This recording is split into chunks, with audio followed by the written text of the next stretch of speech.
중국 정부가 일본인에 대한 비자 발급을 재개하자 일본 정부도 중국발 입국자에 대한 검역 완화를 시사했습니다. 일본은 관광업계의 큰 손인 중국인들의 방문이 늘어나는 것을 내심 기대하고 있지만 영토 문제를 두고는 갈등이 여전합니다. 도쿄 이경화 특파원입니다. 일본 정부는 지난달 중국 입국자에 대해 코로나19 검사를 실시하기 시작했고 그 뒤 음성증명서도 의무화했습니다.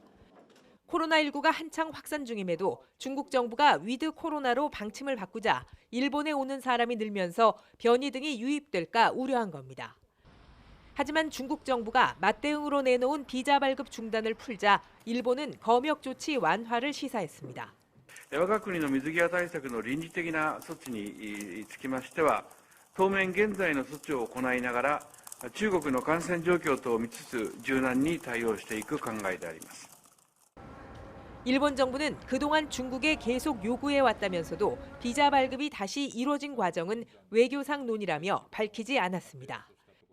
이렇게 된 것은 경제적으로 밀접한 두 나라가 왕래가 멈추는 상황이 서로 도움이 되지 않는다는데 공감했기 때문으로 보입니다.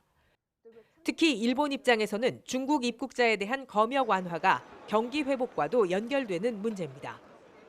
코로나 전 한 해 1,000만 명 가까이 왔던 중국인 관광객이 지난해 2% 수준으로 격감하면서 관광업계에 타격이 이어지고 있기 때문입니다. 一日も早く日本にお越しいただけるようになるのが一番ベストの状況ではあるのですが、他の国のお客様に楽しんでいただけているのかなと思いますので、そういうお客様に助けられながらもうしばらく我慢を。 경제적 실리를 중시하면서도 센카쿠 영유권을 둘러싼 양국 갈등은 이어지고 있습니다. 지난해 거의 매일같이 이 지역에 들어온 중국 해경 선박이 새해 들어서도 계속 진입하자 해상보안청은 국제법 위반이라며 강력히 항의했습니다.